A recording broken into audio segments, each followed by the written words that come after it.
dan yang saya hormati pula Bapak Ibu serta staf SDN 01 Pegadaian Tengah yang telah berkenan hadir di sini untuk melakukan diskusi bersama tentang penyebaran pemahaman dan penerapan pengalaman budaya positif.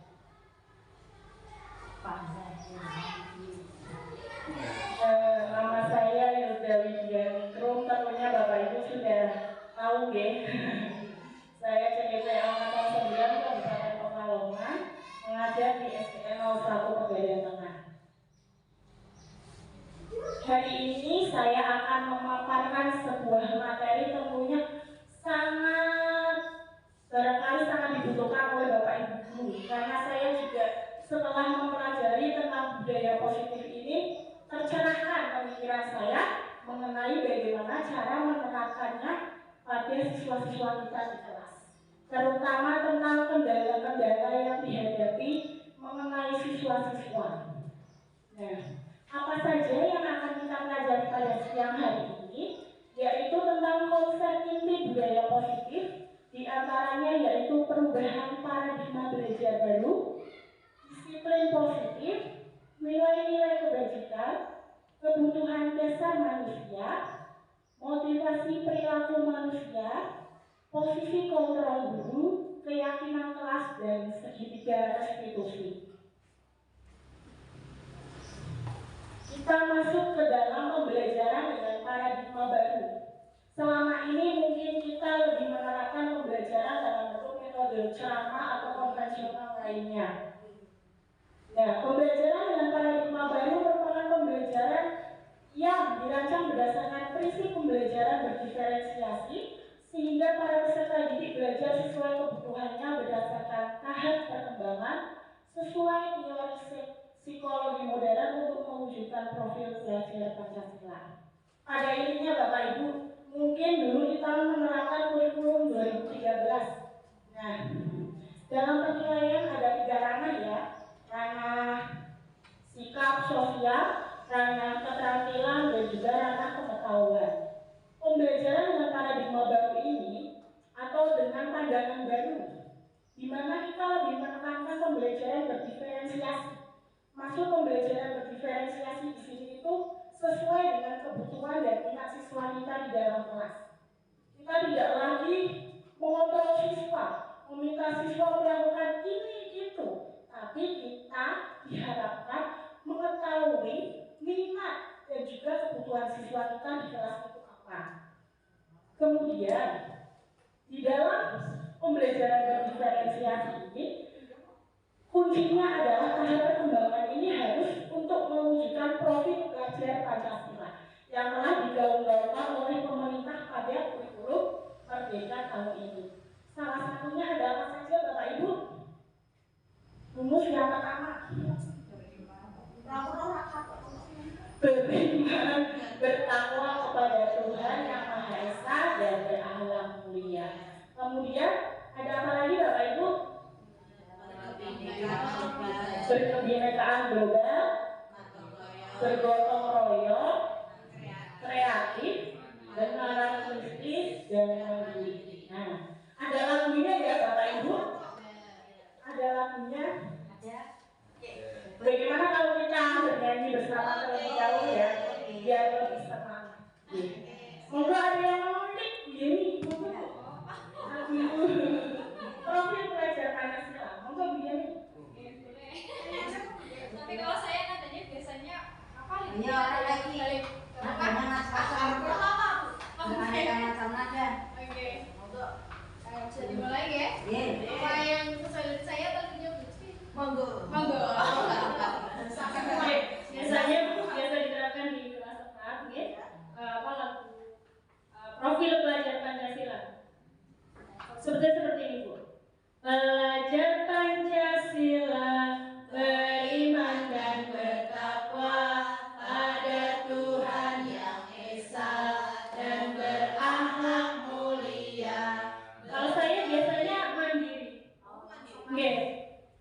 Mandiri, bernalar kritis, berkebinekaan global, gotong royong,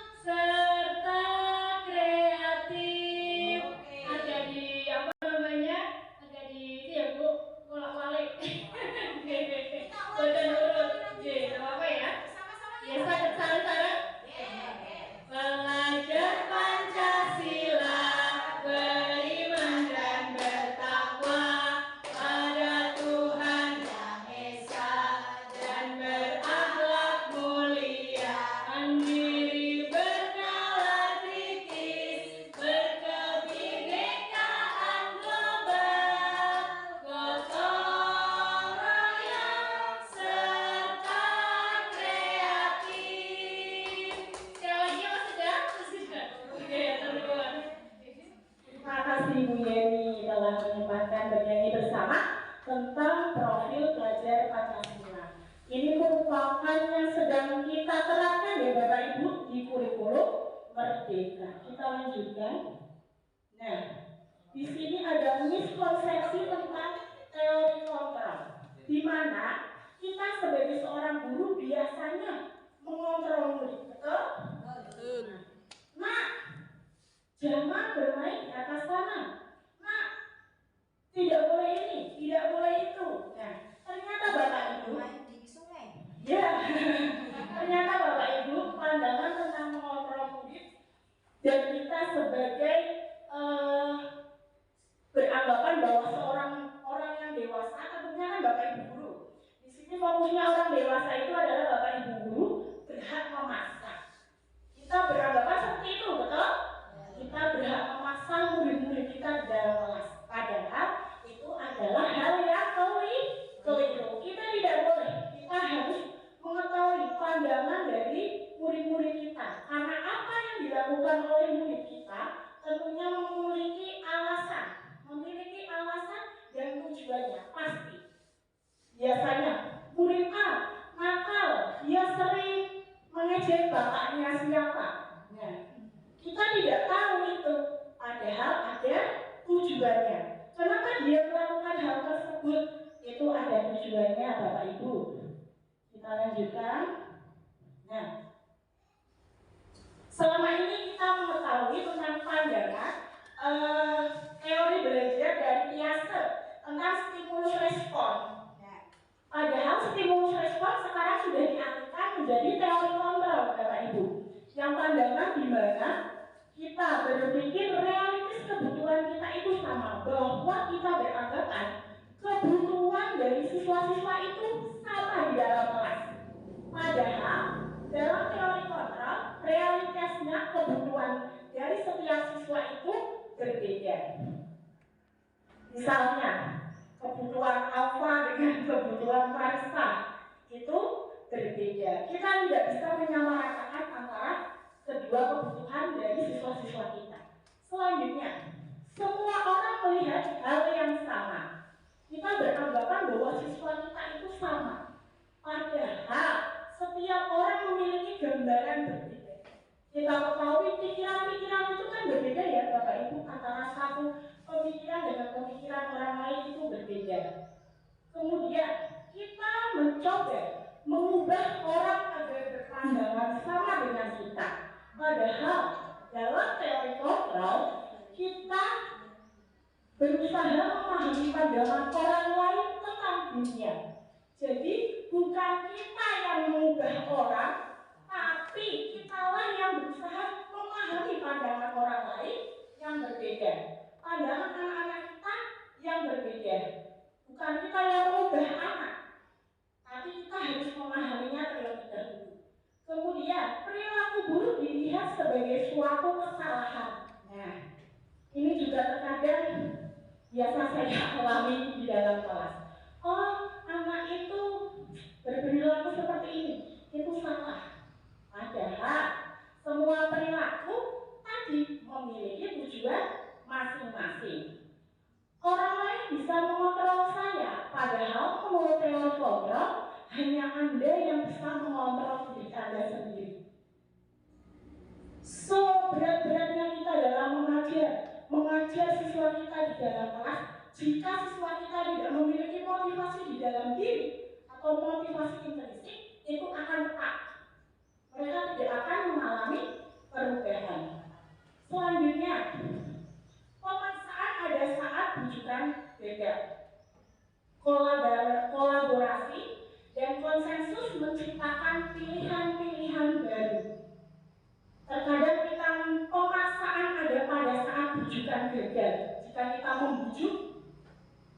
Tapi anak-anak tetap saja, akhirnya apa?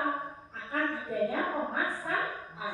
Padahal yang betul adalah kita harus berkolaborasi dan kemudian menciptakan pilihan-pilihan baru untuk anak kita. Anak kita ingin apa? Kita ciptakan pilihan-pilihan baru tersebut.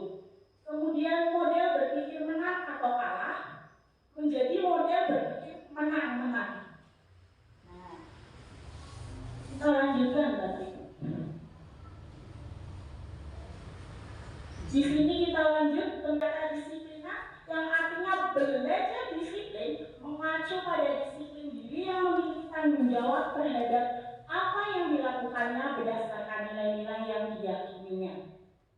Nah, terkadang kita menggaung-gaungkan disiplin pada murid kita tanpa kita melakukan kedisiplinan tersebut. Padahal di sini yang namanya disiplin positif harus didasari dari diri kita sebagai seorang pengajar terlebih dahulu. Apa-apa yang dilakukan kita ke depannya akan dicontoh oleh murid-murid kita. Disiplin positif merupakan salah satu cara penerapan disiplin yang bertujuan untuk menumbuhkan kesadaran serta memberdayakan peserta didik tanpa imbalan penghargaan atau reward, ancaman atau hukuman. Di sini Bapak Ibu, tujuannya adalah menumbuhkan kesadaran dari dalam diri tanpa imbalan, penghargaan atau reward, ancaman atau hukuman. Nah, biasanya kita di kelas dalam penerapannya itu ada ancaman ataupun ada reward. Betul tidak Bapak Ibu? Nah, di dalam kelas contohnya memberikan bintang. Penghargaan itu ternyata bukanlah hal yang baik yang kita lakukan. Kadang-kadang kita, ayo siapa yang ingin maju nanti kalau bisa ibu kasih bintang. Betul? Ayo siapa yang ingin maju nanti ibu kasih Yakult. Misalkan. Nah, ternyata Bapak Ibu bahwasanya memberikan reward atau hadiah itu adalah hukuman pada siswa. Kenapa seperti itu? Karena siswa akan melakukan apa? Terbiasa memberikan hadiah tersebut, maka siswa akan melakukan segala sesuatu itu berdasarkan hadiah tersebut, berdasarkan bintang tersebut. Akhirnya disiplin positif di situ tidak terlaksana. Mereka hanya akan mau mengerjakan pada salah satu guru yang memberikan hadiah tersebut. Ada yang ingin berpendapat tentang hukuman dan penghargaan ini? Monggo. Hukuman tidak boleh, ancaman tidak boleh. Iya, dia juga tidak boleh. Apalagi hukuman fisik. Hukuman fisik, hukuman dari cemoohan. Monggo. Ancaman. Biasanya ancaman ya, jadi ya. Ternyata itu orang yang orang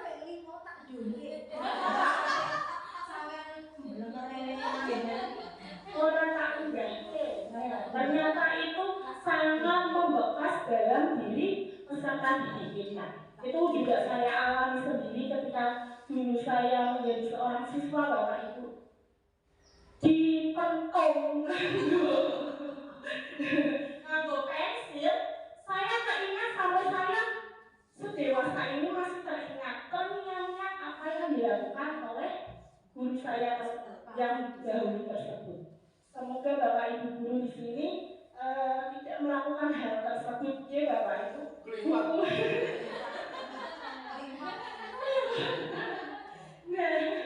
Guru juga manusia. Ya. Tapi lebih baik untuk tidak dilaksanakan pemberian hukuman ataupun pemberian reward tersebut. Nah, sebagai pendidik, tujuan kita adalah menciptakan peserta didik yang memiliki disiplin diri, sehingga mereka berperilaku mengacu kepada nilai-nilai kebajikan,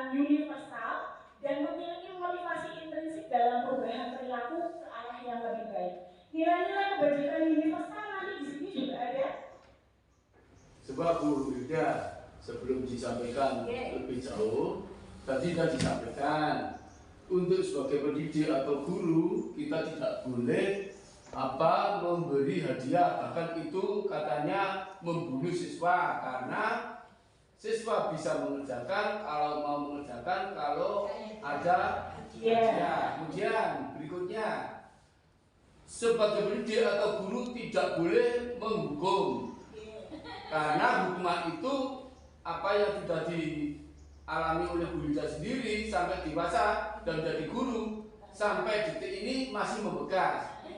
Pertanyaan saya, lah bagaimana guru untuk mendisiplinkan anak supaya timbul dari kemauan sendiri? Makasih. Dari kemauan sendiri. Ya. Nah, ini Bapak Ibu, memang mari kita akan mengajarkan tentang itu.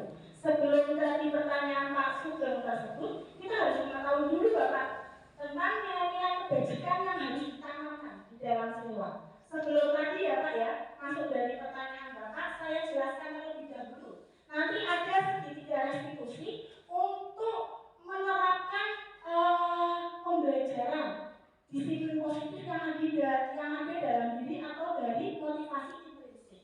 Tapi sebelumnya Pak Sugeng, saya jelaskan terlebih dahulu tentang Berarti materinya belum sampai di situ. Iya belum. Maksudnya nanti biar berurutan. Ya, nanti kalau saya jelaskan ya sudah selesai. Nilai-nilai kebajikan, nilai yang disepakati bersama, lepas dari suku, bangsa, agama, bahasa maupun latar belakang, itu nilai-nilai kebajikan. Artinya terlepas Bapak Ibu dari adanya agama, bahasa maupun latar belakangnya. Ada 3 pandangan di sini yang saya ambil hanya 3. Sebenarnya ada 6 atau 7, tapi saya fokusnya hanya 3. Di sini adalah pandangan dari profil pelajar Pancasila. Ya, nilai kebajikannya apa saja? Beriman dan bertakwa kepada Tuhan Yang Maha Esa dan berakhlak mulia, berkebinekaan global, gotong royong, mandiri, kreatif, dan bernalar kritis.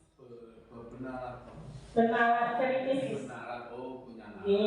Kemudian dari Ibu Primary Youth Program, apa itu nilai kebajikannya? Ada toleransi, rasa hormat, integritas, mandiri, menghargai, antusias, empati, keingintahuan, kreativitas, kerjasama, percaya diri, dan komitmen. Itu menurut Ibu Primary Youth Program. Kemudian dari keterampilan hidup atau life skill, apa saja nilai-nilai kebajikannya? Ada dapat dipercaya, tulus hati, pendengar yang aktif, tidak merendahkan orang lain, dan memberikan yang terbaik dari diri. Dan ini adalah contoh beberapa nilai-nilai kebajikan yang ditanamkan pada murid kita.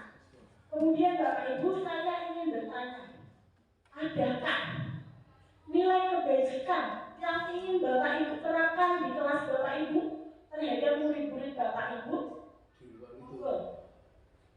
Sama dengan ini nggak apa-apa. Dalam diri Bapak Ibu itu inginnya siswa kita itu memiliki perilaku dari nilai kebajikan itu apa saja misalnya? Ada yang mau berpendapat? Depan dulu.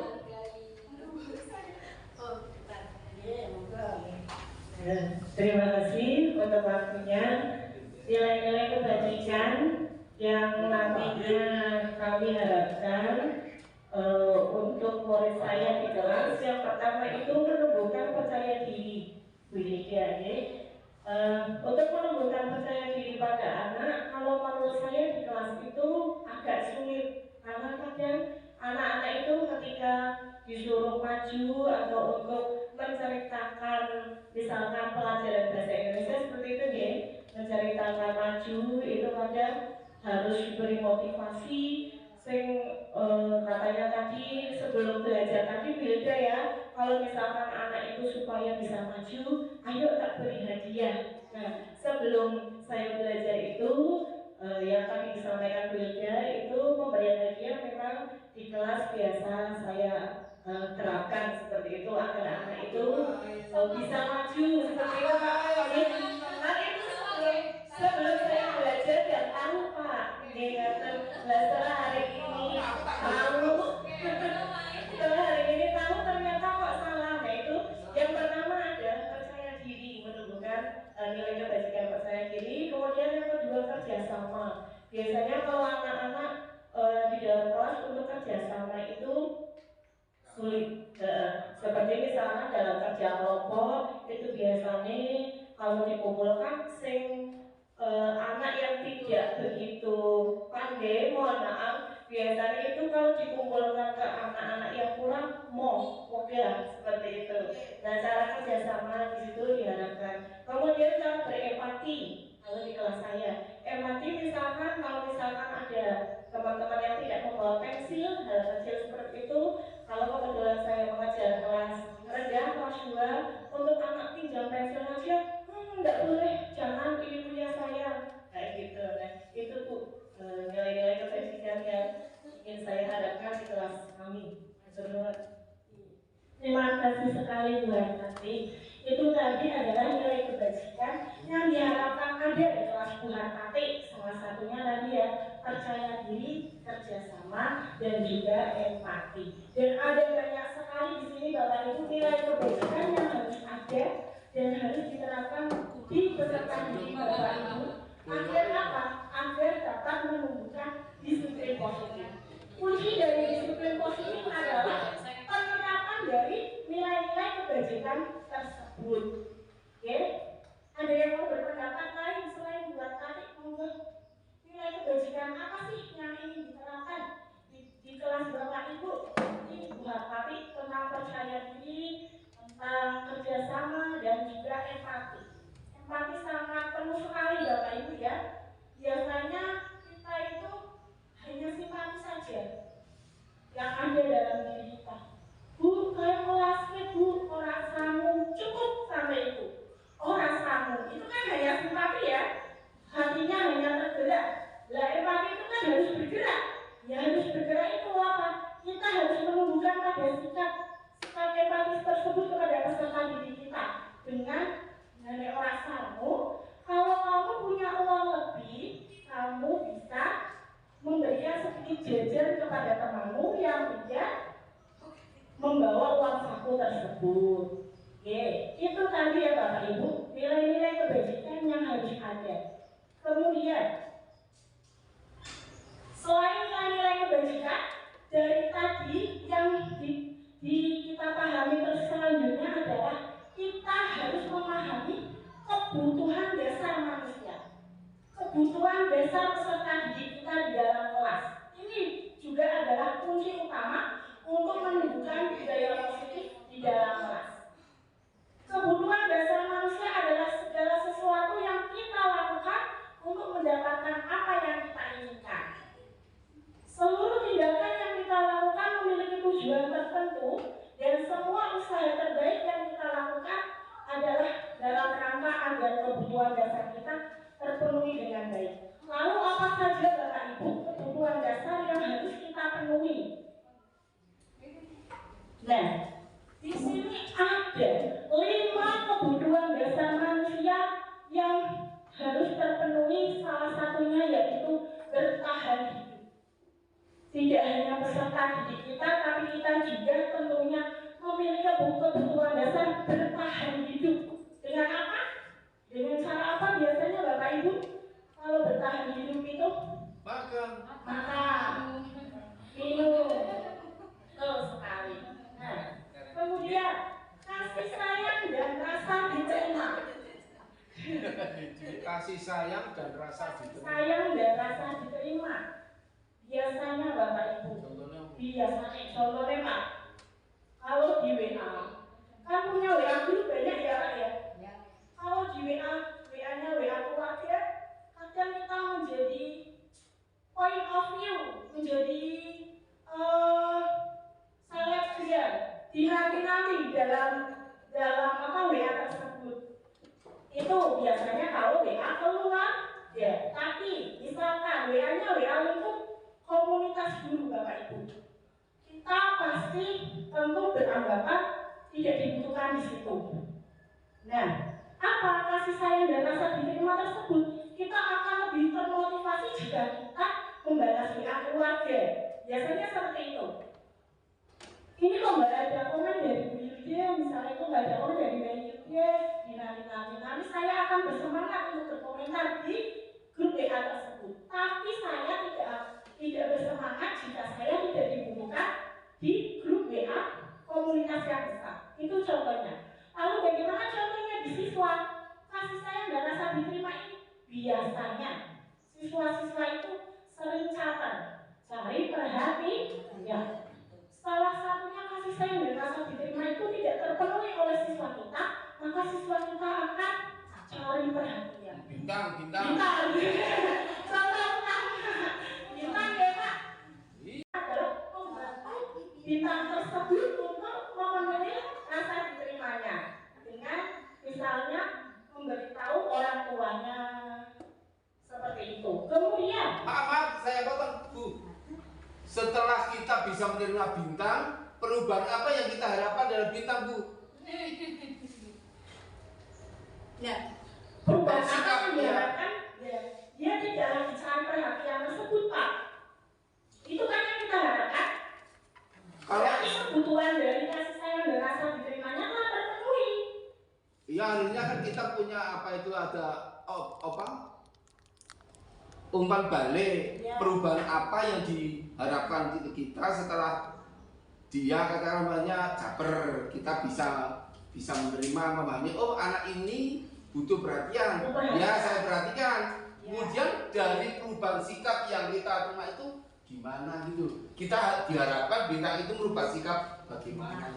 Ya, perubahan yang diharapkan agar bintang itu tidak lagi kan satu tadi Bu. Pak, tidak cari perhatian kan, pada intinya yang dibutuhkan itu kan agar bintang tidak cari perhatian, betul?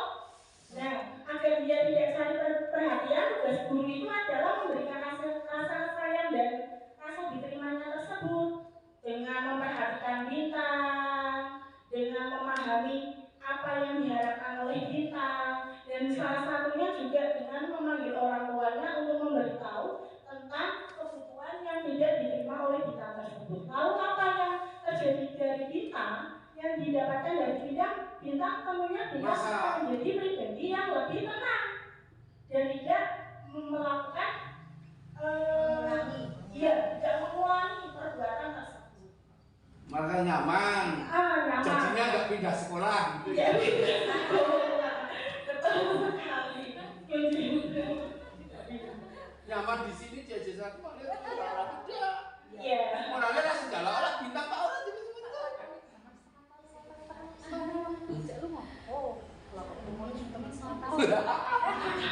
Ya Bu.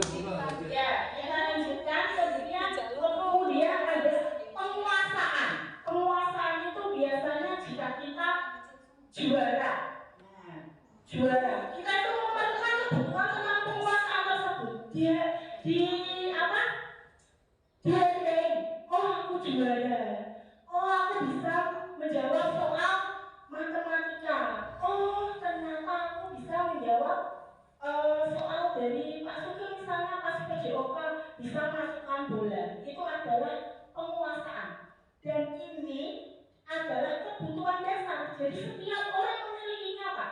Memiliki penguasaan tersebut. Menjadi misalnya guru dihargai oleh siswa-siswanya. Termasuk dalam penguasaan. Jadi menjadi penguasaan itu contohnya tadi mendapat juara, kemudian lomba-lomba menang, itu dalam penguasaan. Kemudian selanjutnya adalah kesenangan. Kesenangan ini contoh konkretnya adalah biasanya siswa itu ngejek temannya, nama bapaknya. Nah, nama bapaknya diejek, ternyata siswa tersebut hanya ingin melihat mimik wajah dari yang diejek. Setelah melihat mimik wajah dari yang diejek, misalnya cemburu, dia merasa senang. Hanya itu saja yang dibutuhkan dia, kesenangan. Contoh lainnya, budal-budal di kelas. Nah, misalnya di dalam kelas, Bu saya izin ke belakang. Memburi bolak-balik. Ditakoi, kenapa? Bu, aku senengnya jubur. Dia tidak memiliki kebutuhan dasar yaitu kesenangan. Yang selanjutnya adalah kebebasan. Nah, ini juga dialami oleh Guspan di kelas 4, Kak. Di kelas 4 biasanya Guspan kuwi Contoh konkret? iya, Guspan. Contoh, tidak betah. Dia, kenapa Guspan kamu kok sering jalan-jalan di kelas? Aku ingin main Lego, Bu. Aku ingin main pesawat-pesawatan. Guspan pinginnya seperti itu, iya. Aku ingin bebas, Bu. Bebas di kelas. Nah, kebutuhan dasar dari Guspan itu tidak terpenuhi tentang kebebasan. Seperti itu. Harusnya? Ya harusnya apa Guspan itu tidak melakukan perbuatan tersebut. Kebebasan itu kan di dalam kelas kan.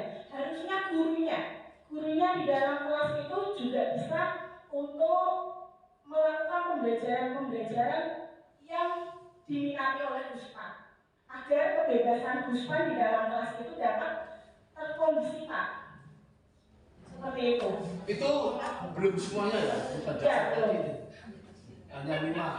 Pelajaran matematika pakai dalam layangan. Tapi kan kita tidak boleh melakukan dari itu kan maksudnya ini kan layangan dan orang es mau layangan ya tidak. Tapi apa? Lima proses kontrol guru yang akan dilakukan oleh guru untuk mengatasi anak-anak yang tidak mendapatkan kebutuhan dasar dari manusianya tadi. Nah, kemudian kita lanjut motivasi perilaku manusia. Yang harus kita ketahui itu adalah motivasinya. Nah, di sini ada 3 untuk menghindari ketidaknyamanan atau hukuman. Biasanya ini juga dialami oleh kita. Untuk menghindari ketidaknyamanan atau hukuman dialami oleh kita ya Pak ya. Betul tidak? Betul. Melakukan sesuatu karena apa? Karena tidak nyaman. Karena takut mendapatkan hukuman. Kemudian untuk mendapatkan imbalan atau penghargaan dari orang lain. Nah, ini sering kali anak-anak melakukan apapun itu hanya didasarkan oleh imbalan atau penghargaan dari bapak ibu gurunya. Yo.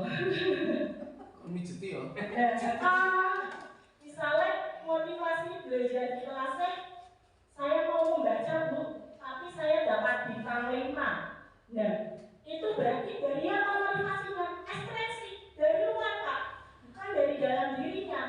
Dan yang dari dalam dirinya apa? Untuk menjadi orang yang mereka inginkan dan mereka hargai dengan nilai-nilai yang diakini tadi. Nilai-nilai kebajikan yang tadi tersebut yang harus ditanamkan dalam diri siswa kita. Dari ketiga motivasi perilaku manusia ini, Bapak Ibu, monggo ada yang mau berpendapat mengenai motivasi yang ekspresif yang mana, yang intrinsik yang mana? Ekspresif tadi dari luar, kalau intrinsik dari dalam. Monggo ada yang ingin berpendapat? Ibu, yang ekstensif itu yang mana? Ekstensif itu dari luar, bisa dari orang lain. Yang mana? Monggo ada yang mau berpendapat? Oke, Pak, monggo.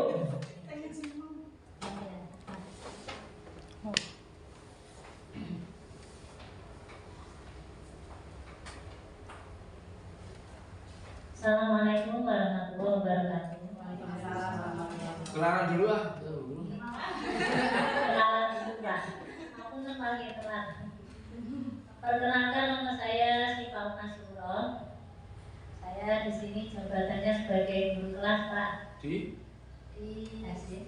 SD Negeri 02 Gunung. Oh.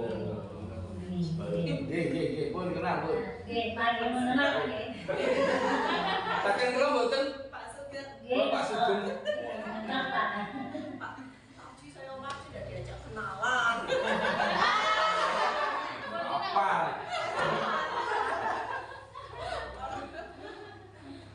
Di sini saya akan mencoba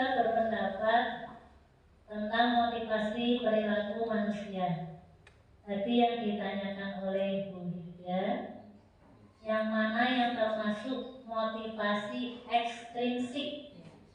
Kalau menurut pendapat saya, yang merupakan motivasi ekstrinsik adalah yang pertama dan yang kedua, yaitu untuk menghindari ketidaknyamanan atau hukuman.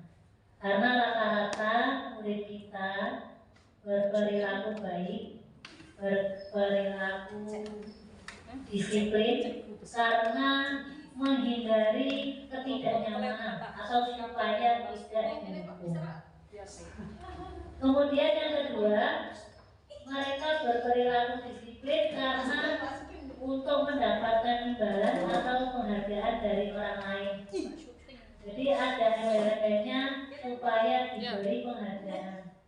Makanya kalau menurut saya itu adalah motivasi ekstrinsik. Yang ketiga juga. Lalu yang ketiga, menurut saya ini intrinsik. Untuk menjadi orang yang mereka inginkan dan mereka hargai dengan nilai-nilai yang diyakini. Jadi murid itu melakukan apa yang dia lakukan, yang ingin dia lakukan, dan nilai yang dia percaya sendiri. Maka menurut saya yang ketiga itu motivasi intrinsik dari dalam murid sendiri. Itu jawaban saya, Bu Yuda. Terima kasih. Wassalamualaikum warahmatullahi wabarakatuh. Matur nuwun Bu Yuda. 2 kali. Kemudian berupa hukuman fisik atau psikis. Nah tadi contohnya, lari 2 kali itu kan termasuk dalam hukuman fisik. Hukuman psikis apa? Biasanya menghina murid kita. Kalau kamu datang terlambat, kenapa? Kamu kan biasanya larinya cepat, kok datang terlambat? Kenapa? Belum sarapan? Kenapa kamu datang terlambat? Kamu itu anak yang seperti ini misalnya. Itu termasuk dalam hukuman psikis. Konsekuensi perencana atau disepakati sesuai peraturan, murid tetap dibuat tidak nyaman, sikap guru selalu memonitor murid. Nah, ini konsekuensi juga tidak termasuk dalam perbuatan yang dianjurkan. Lalu apa? Perbuatan yang dianjurkan adalah restitusi. Proses menciptakan kondisi bagi murid untuk memperbaiki kesalahannya. Kuncinya adalah murid memperbaiki kesalahannya. Proses kolaboratif yang mengajarkan murid untuk mencari solusi sendiri. Solusinya datang dari diri mereka sendiri. Ketika mereka sadar apa yang mereka lakukan itu keliru, lalu mereka meyakini apa kekeliruan tersebut, kemudian siswa tersebut mampu untuk mencari solusinya sendiri. Ya, 5 posisi kontrol guru. Nah, tadi kita sudah membahas 5 kebutuhan dasar serta motivasi yang harus ada dalam diri peserta didik. Kita kemudian belajar mengenai 5 posisi kontrol guru. Biasanya guru memiliki 5 posisi kontrol tersebut, Bapak Ibu, sebagai penghukum, pembuat merasa bersalah, pemantau, teman, dan manajer. Untuk posisi kontrol guru ini saya memiliki sebuah video tentang penerapannya.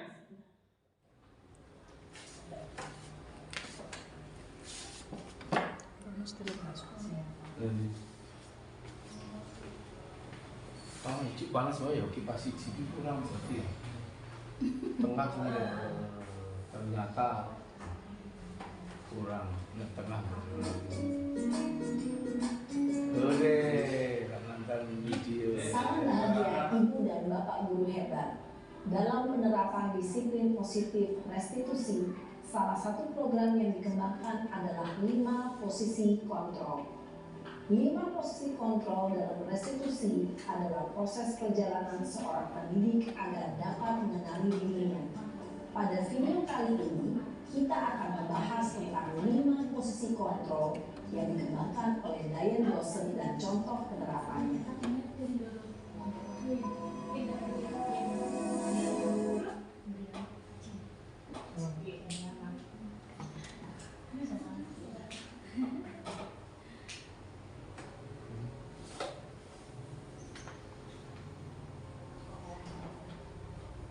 Allahu Akbar.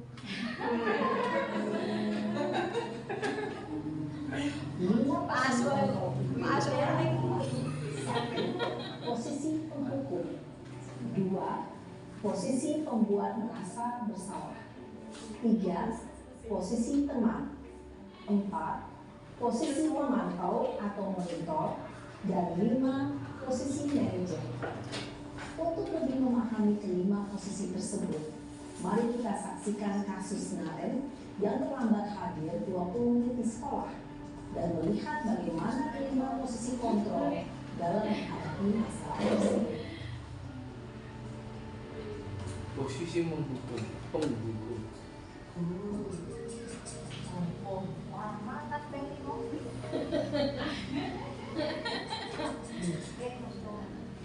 Bakal push up ping 10. Pak, sini kamu. Selalu terlambat.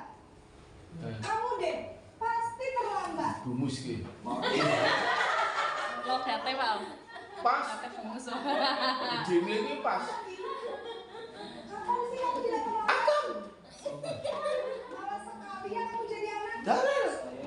Dasar pemalas. Gak kapok-kapok sih kamu. Susah banget. Jadi kacau. Satu dulu. Kamu keliling lapangan basket 2 kali. Nah. Sugeng. Olahraganya berarti wadah. Kenapa? Kamu lawan ibu. Berani-beraninya jawab. Sudah terlambat, masih berani jawab pula. Sekarang keliling lapangan basket 5 kali sekalian. Biar kamu cepat pergi sana ke lapangan basket. Posisi penghukum biasanya berbicara dengan nada tinggi, menghardik, menunjuk-nunjuk, menyakiti, dan menyindir. Orang terik Bisa berkaca. berupa fisik maupun psikis. Ibu dan bapak guru hebat. Dampak yang terjadi pada murid ketika guru berada pada posisi penghukum adalah murid cenderung akan memberontak, bahkan menyimpan dendam.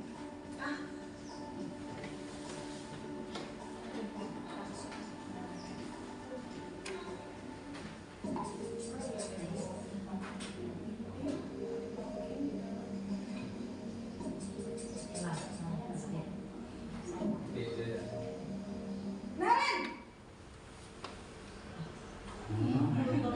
Gumus. Pak Cucu. Naren, kamu kenapa terlambat lagi, nak? Ya Tuhan, Naren. Kamu senang ya bikin ibu susah ya?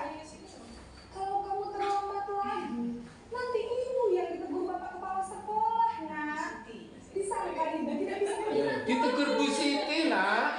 Gimana ini? Aguyu kebelet. Duh Gusti Naren. Gusti. Naren ditegur bapak kepala sekolah. Terus sekarang ibu harus tulis apa ini di buku absen? Terserah. Ini kamu sudah sering terlambat loh.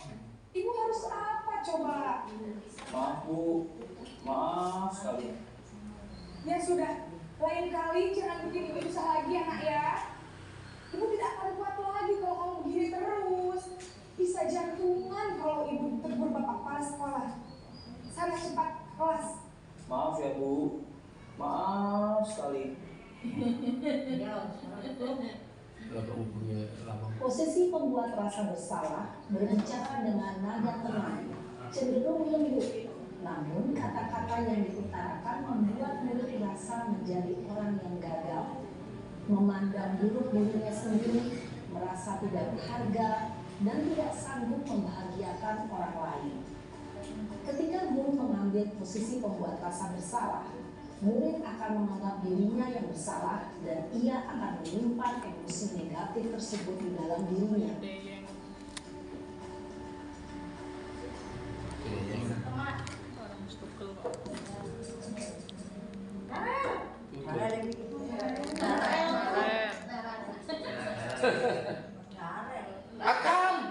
Akam bukti ya Akam. Selamat pagi Bu. Wah, sudah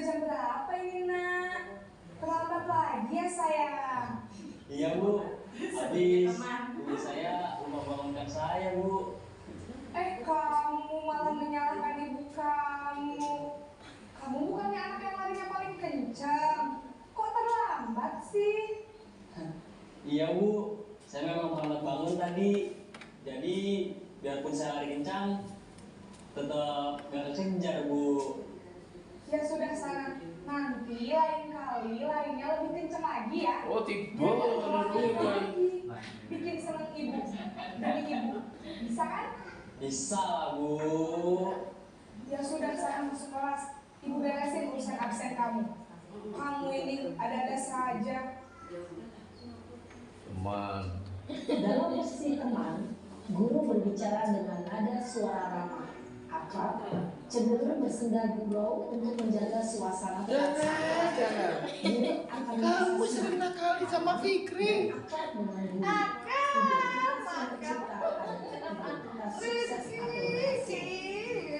Namun, mungkin karena ini masih belum eksternal, maka ada faktor ketergantungan dari murid kepada orang tertentu. Di sini guru absennya, sehingga di lain waktu murid bisa berperilaku baik, namun hanya kepada orang-orang tertentu saja.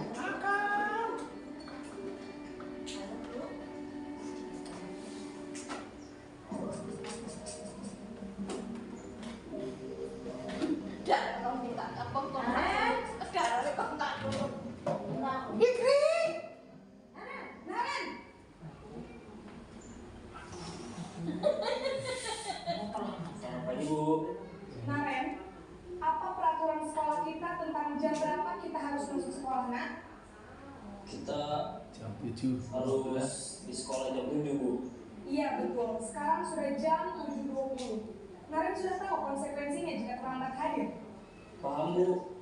Saya harus tinggal kelas pas jam istirahat selama 20 menit. Iya benar, konsekuensinya demikian. Jadi nanti jam 9.30 pas istirahat, kamu harus tinggal di kelas, kerjakan tugas tambahan untuk ketertinggalan kamu, ya? Baik, Bu. Posisi pemantau mengandalkan penghitungan atau data untuk mengontrol murid. Guru mengarahkan murid berdasarkan peraturan dan konsekuensi. Seorang pemantau menunjukkan bahasa tubuh dan ekspresi wajah yang datar dan cenderung formal. 11, 14. 11. Pokoknya sejam lah. Waktunya minimal jam 1 gitu. Mana? Naren! Darah. Aduh lagi. Apa Selamat pagi, Bu. Selamat pagi, Naren. Maaf, Bu. Saya terlambat. Iya, sekolah masuknya jam 7, sekarang sudah jam 7.20. Jadi sekarang bagaimana ini, Naren? Maaf, Bu. Saya lupa setel alarm saya semalam. Baiklah, menurut kamu, keyakinan sekolah yang mana yang perlu kamu tingkatkan? Menghargai diri sendiri dan orang lain mungkin, ya, Bu. Setuju. Jadi, apakah Naren meyakini prinsip saling menghormati tersebut? Iya, Bu. Saya meyakininya. Apakah Naren bersedia memperbaiki masalah keterlambatan ini? Bersedia, Bu. Bagaimana kamu akan memperbaiki masalah keterlambatan ini? Saya akan coba untuk tidak lupa menyetel alarm saya, Bu. Baik, kalau Naren lupa menyetel alarm di rumah, ada orang yang kira-kira bisa bantu mengingatkan tidak? Ada, Bu. Kakak saya, Kak Emma. Ada lagi selain Kak Emma? Selain Kak Emma, ada ibu saya. Baik, jadi yang mengingatkan Naren adalah Kak Emma dan ibu kamu, ya? Kira-kira akan mulai setel alarm kapan nih, Naren?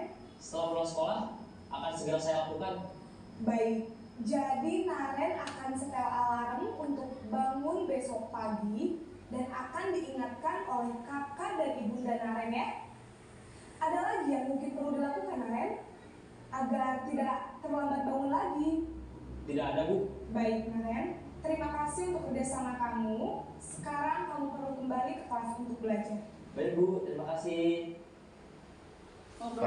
Posisi manajer adalah posisi kontrol yang disarankan untuk membimbing murid memiliki sikap disiplin yang positif, yaitu murid yang bertanggung jawab, dan dapat memecahkan masalah. Tujuan dari posisi ini adalah guru dapat berefleksi atas tindakannya. Guru akan lebih tulus memberikan pertanyaan-pertanyaan bermakna, sehingga murid dapat belajar dari kesalahannya dan mencari sebuah solusi untuk menyelesaikannya. Ibu dan Bapak guru hebat, setelah mengamati adegan kelima posisi kontrol tadi, kira-kira posisi mana yang paling ideal?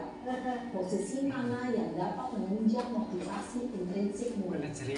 Ya, tentu posisi manajer. Posisi ini memang posisi ideal yang ingin dituju setiap pendidikan. Pada posisi inilah, guru dapat menerapkan disiplin positif dan kritis pada murid yang memerdekakan murid. Perjalanan seorang guru tentunya berbeda di sekolah pada posisi seorang manajer. Namun, tujuan kita pasti yaitu menciptakan murid yang mandiri, merdeka, dan bertanggung. Semoga penggambaran 5 posisi kontrol yang Udah istirahat. Kalau murid terotok, Waduh. kalau murid terotok, Nah iya. Dulu udah kak izin, dulu mau sholat Jumatan loh. Ayo izin ke. Karena kan setengah malam. Oh, mijit-mijit ku dhewe.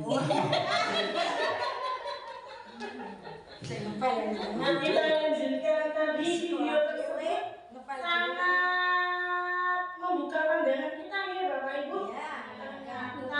Ternyata terima kontrol Ini masih jadi teman kalau saya. ya Masih di posisi posisi teman. Ternyata yang lebih baik adalah posisi manajer. Nah, bagaimana tadi posisi manajer itu? Kita itu apa tadi Bu? Posisi manajer itu bagaimana? Anak supaya bisa memberikan solusinya. Kalau bukan solusinya sendiri, Tidak sih kelambanan. agar tidak terlambat. Bagaimana kan ditanya. Ya, sesuai dengan keyakinan yang ada di dalam sekolah. Tadi posisi kontrolnya apa? Manajer yang lebih baik ya Bapak Ibu. Nah di sini contoh dari posisi kontrol guru hormat pada bendera selama 1 jam itu masuk dalam pendukung. Ini tidak baik untuk kita lakukan. Kemudian berapa kali ibu dan bapak harus memberitahumu kamu seringkali mengecewakan ibu. Nah, kita seperti itu. Kamu nggak malas sama ibu. Nah, itu masuk dalam membuat merasa bersalah. Kemudian, ayo dong ikuti aturan sekolah. Apakah kalian tidak kasihan dengan ibu? Lain kali jangan diulangi ya. Nah, biasanya guru-guru muda itu posisi kontrolnya pada ini Bu, teman. Ya. Mereka guru-guru muda beranggapan bahwa diri mereka itu paham betul tentang kebutuhan yang diinginkan oleh siswa. Kemudian dia merasa pembelajaran di kelas itu lebih menyenangkan jika kita posisinya sama dengan murid kita sebagai teman. Ternyata saya juga tersadar. Saya juga beranggapan mungkin saya harus menjadi teman. Teman pada murid saya. Beranggapan mungkin saya bisa memahami murid-murid saya itu jika saya menjadi penjembatannya itu sebagai teman. Ternyata teman itu kurang sudah bagus, tapi kurang sesuai. Kemudian pemantau, kamu telah melanggar aturan sekolah. Kamu tahu konsekuensinya? Setelah pulang sekolah, kamu beli atributnya di koperasi dan jangan diulang kembali. Pemantau itu biasanya itu didasari dari data. Datanya apa? Kamu tidak datang karena kamu ini itu pemantau. Pemantau tidak juga kurang sesuai ya Bapak Ibu. Nah, lalu apa yang diharapkan untuk siswa kita itu adalah manajer. Kita yang pertama adalah menanyakan dulu, apa kamu tahu analisis bersama? Posisi kontrol apakah aku? Kamu tidak benar melakukannya. Monggo ada yang mau berpendapat, kamu tidak pernah benar melakukannya, termasuk dalam posisi penolakan. Tadi dari video yang telah disampaikan. Hukum. Kamu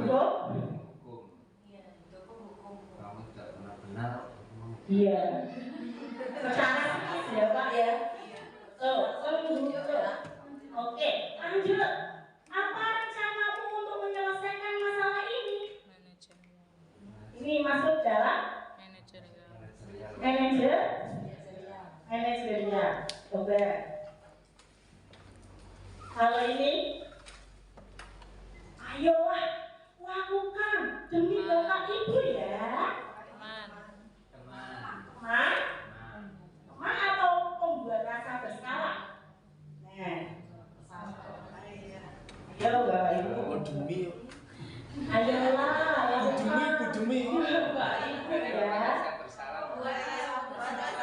Pembuat rasa bersalah. Selanjutnya, kamu tidak akan mendapatkan nilai jika kamu tidak mengerjakan tugas. Ya. Ya, itu tadi 5 posisi kontrol yang harus dilakukan oleh guru, yang lebih tepatnya yaitu manajer. Ya Pak ya. Kemudian kita lanjut tentang keyakinan kelas. Mengapa keyakinan kelas bukan peraturan kelas? Monggo, ada yang mau berpendapat. Kenapa sih kok harus keyakinan kelas bukan peraturan kelas? 24. Maaf Bu ya, saya tak izin. Oke, monggo Pak. Izin cabut. Ini mau. Ayo, yang cowok-cowok. Oke, monggo Pak. Ini ya. Monggo, matur Pak Tugas. Ada Iwan. Tanggal 12 tahun mau ke sekolah.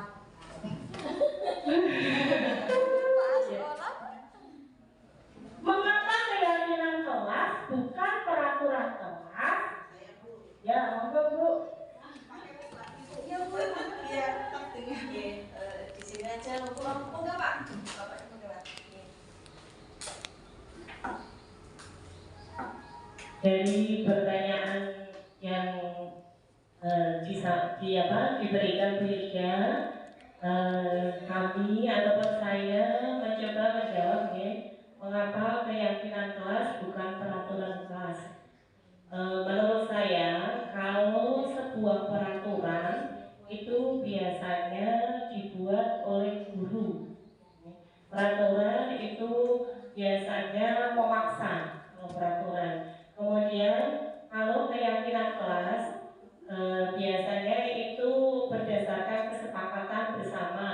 Kesepakatan di sini berarti nanti anak-anak itu bersama guru itu membuat sebuah kesepakatan tentang keyakinan apa saja nanti yang disepakati bersama dan nanti akan ditaati bersama di dalam kelas tersebut.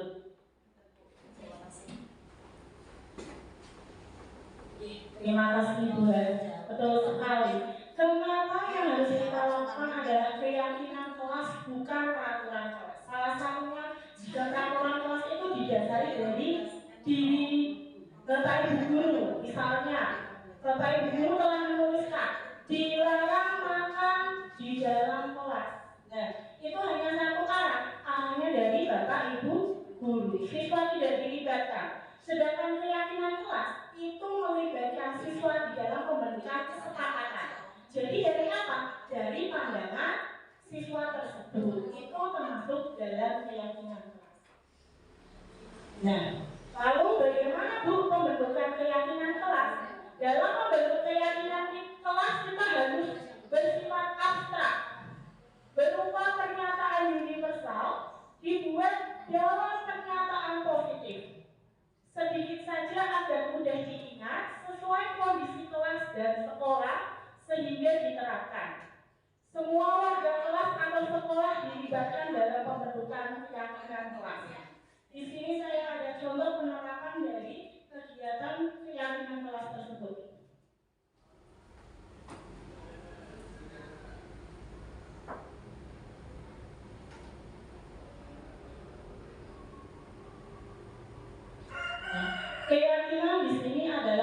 metode untuk menimbulkan kembali disiplin positif yang didasari oleh motivasi dari dalam diri.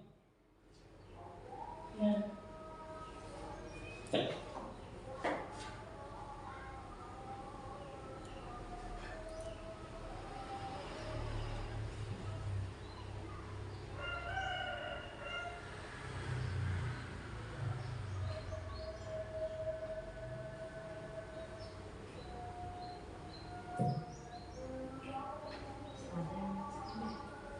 Sebentar Bapak Ibu.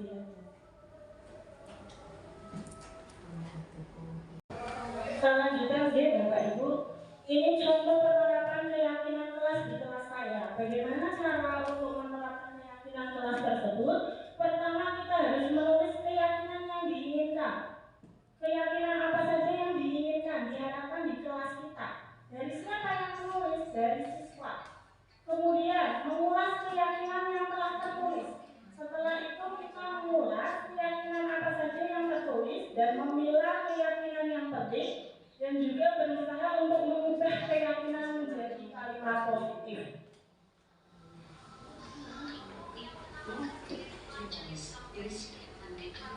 Ini adalah contoh dokumentasinya Bapak Ibu. Lalu apa yang diyakini di kelas 6 ini? Nah, ini hasilnya. Selalu menjaga kebersihan, disiplin, dan tepat waktu, saling tolong-menolong, berbicara dengan sopan dan saling menghormati. Jadi ini keyakinan ini yang nantinya kita terapkan di dalam kelas dan juga kita lakukan lagi sebagai seorang manajer. Kita harus melibatkan dari keyakinan kelas tersebut.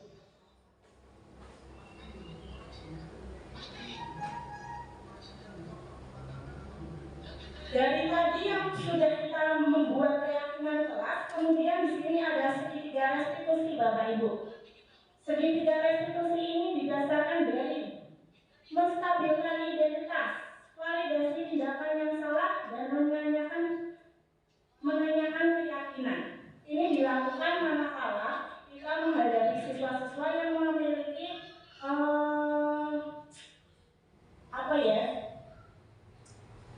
bilang kenakalan tapi bukan nakal, siswa-siswa yang memiliki permasalahan di dalam kelas atau sekali. Kita bisa menggunakan segitiga restitusi. Lalu di sini ada demonstrasi konseptual yang telah saya lakukan.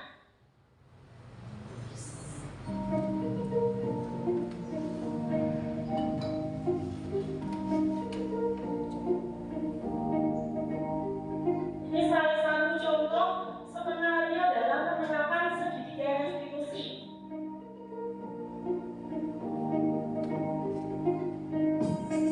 Tahapannya ada stabilitas, validasi, dan menanyakan keyakinan. Kasusnya ada dua kasus di sini, yaitu Gusman dan juga Cinta.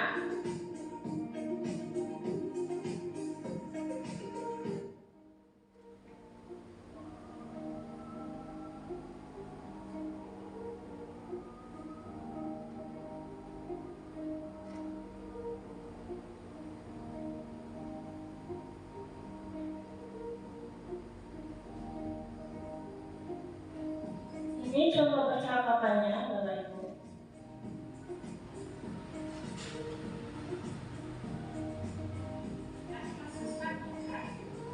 Yang pertama dilakukan adalah menstabilkan identitas. Menstabilkan identitas itu menanyakan apa kendala atau masalah yang dihadapi dari peserta kita. Setelah menstabilkan identitas, saya langsungkan saja Bapak Ibu. Validasi tindakan yang salah. Ketika Mas Gusman tadi mengetahui tentang kesalahan apa yang dia lakukan, kemudian kita melakukan validasi tindakan yang salahnya tadi.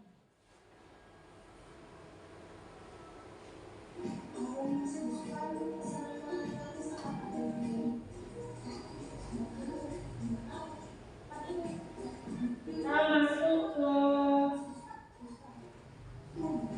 menanyakan keyakinan. Nah, kita tanyakan mengapa Mas Gusman melakukan hal tersebut, kemudian apa keyakinan kelas yang tidak dilakukan oleh Mas Gusman, kedepannya Mas Buspan mau melakukan apa? Bagaimana cara mengatasi kesalahan dari Mas Buspan? Tadi, posisi kontrol salah satunya manajer masuk dalam segitiga restitusi tersebut. Itu adalah salah satu demonstrasi konseptual tentang penerapan segitiga restitusi, Bapak Ibu.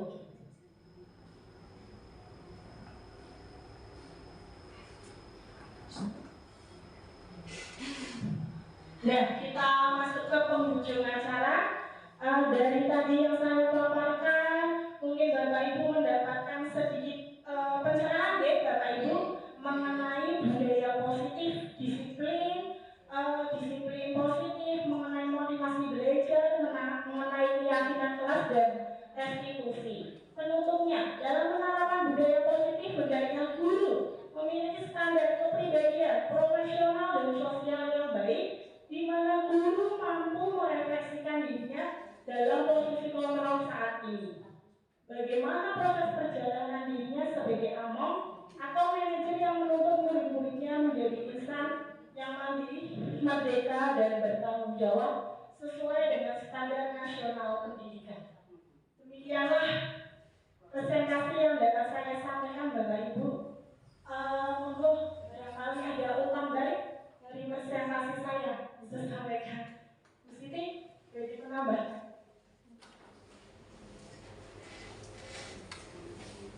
Assalamualaikum warahmatullahi wabarakatuh. Waalaikumsalam warahmatullahi wabarakatuh. Pertama saya mengucapkan terima kasih kepada Bu Hilda yang sudah menjelaskan berbagai macam apa yang menjadikan kita tergugah untuk menerapkan di kelas kita masing-masing sehingga ada perubahan dalam tingkah laku siswa, terutama yang menyangkut dengan budaya positif. Itu saja yang dapat saya sampaikan. Mudah-mudahan untuk teman-teman guru bisa mengikuti jejak Bu Hilda yang mengikuti CGP, ya, sehingga bisa menyampaikan atau membuat siswa kita itu tidak merasa tertekan.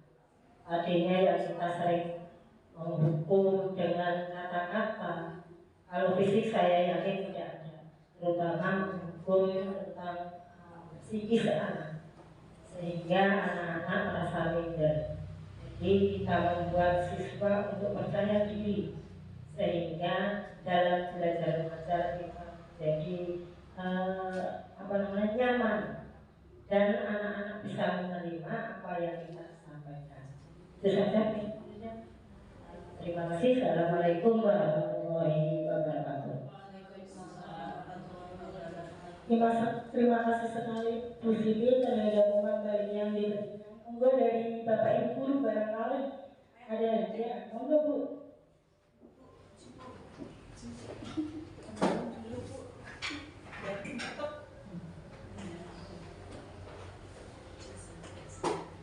Assalamualaikum warahmatullahi wabarakatuh. Perkenalkan, nama saya Munafik, mengajar di kelas 4 SDN Pasir. Untuk pemaparan tadi diskriminasi Hilda sudah bagus dan runtut sesuai dengan modul 1.4 disiplin positif. Mudah-mudahan apa yang dipaparkan bisa dilaksanakan yang ada di SDN-nya Bu Hilda dan bisa berjalan dengan baik. Itu saja. Assalamualaikum warahmatullahi wabarakatuh. Terima kasih sekali Bu Nasi terhadap umpan balik yang diberikan. Semoga Bapak Ibu guru dan saya terutama dapat menerapkan budaya positif ini di lingkungan pendidikannya masing-masing ya Bapak Ibu. Kurang lebihnya saya mohon maaf sebesar-besarnya. Wassalamualaikum warahmatullahi wabarakatuh.